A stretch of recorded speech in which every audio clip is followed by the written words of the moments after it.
Hi there.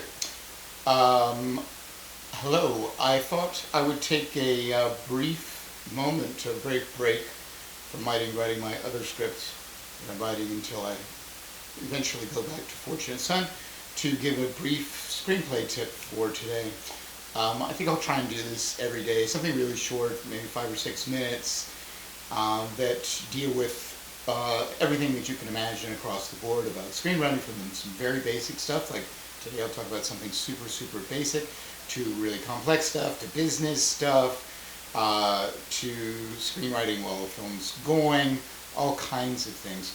So today, somebody asked me what would seem on the surface to be a very simple question, which is, he said, gee, when do you capitalize? I'm confused. When do you capitalize on the screenplay page? And it really is kind of an interesting conversation. First of all, I think it's important to understand, and most people do, but some people don't quite, that the page, the screenplay page, is a piece of real estate. And you own that real estate, and it is blank. It is an empty acre of real estate when you get it. And you can build whatever you want on it. I highly recommend you use every square nanometer of space to your best effect on that page. And one of the things you can use is capitalization.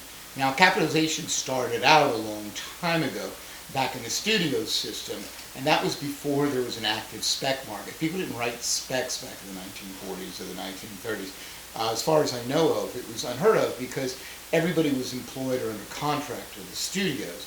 So the screenplay was something that was dreamed up by somebody in Thalberg, and then they hired some writer, some playwright, or somebody like that to go ahead and write it into a film. And so the screenplay was a technical document. It was a blueprint.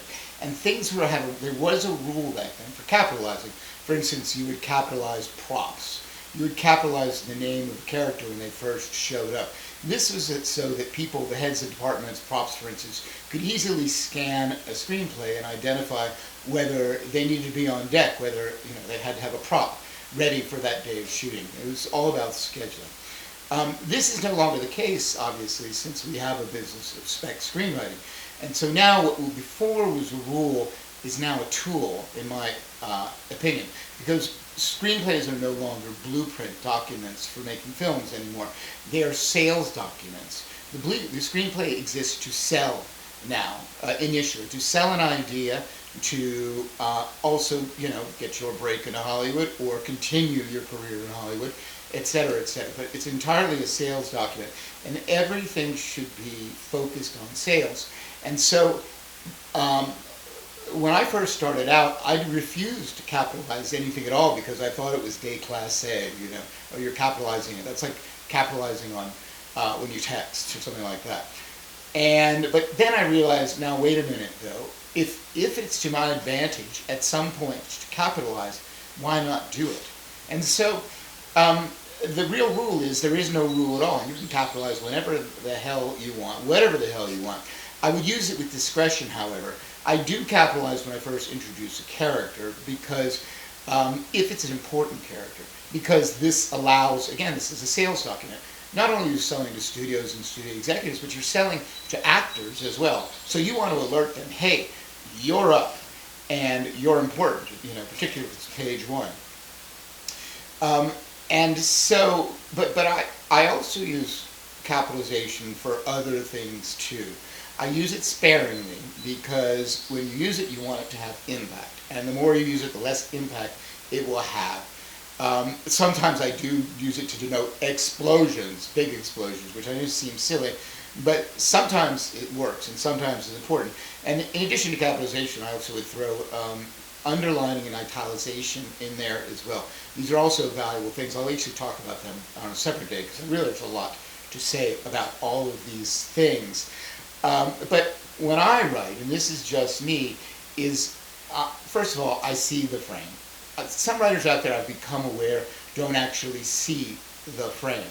But in my style, I do see the frame. I think it's important when you're writing, when you say someone walks in a room and then I say to you, what color are the drapes? You need to know. You need to know what's on the desk. Basically, what's on the bookshelves. The more you know, the better of the scene will be ultimately. And the more options you'll have in writing it, because there'll be more paths in the decision tree that the character can make it, the more things there are, say, in an office. But given that fact, I always write from a point of view. So prose is the camera, where the camera is looking. That's how I write the prose. I don't describe anything that the camera, A, won't see, but in particularly editorially, the camera was going to look at something. If there's a gun, and it's important, there's going to be a cutaway shot or a pickup shot of a gun. And in that case, I would capitalize gun, because if it's important enough to cut away to, or for the camera to pan over and look at on screen, it's important enough to capitalize. That says this is important.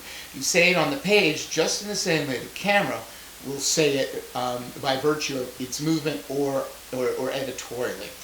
And so this is how I choose to use capitalization, to direct the audience of my readers' view to where I want it to go, and to allow them to know that something is important as it would be done so in a film.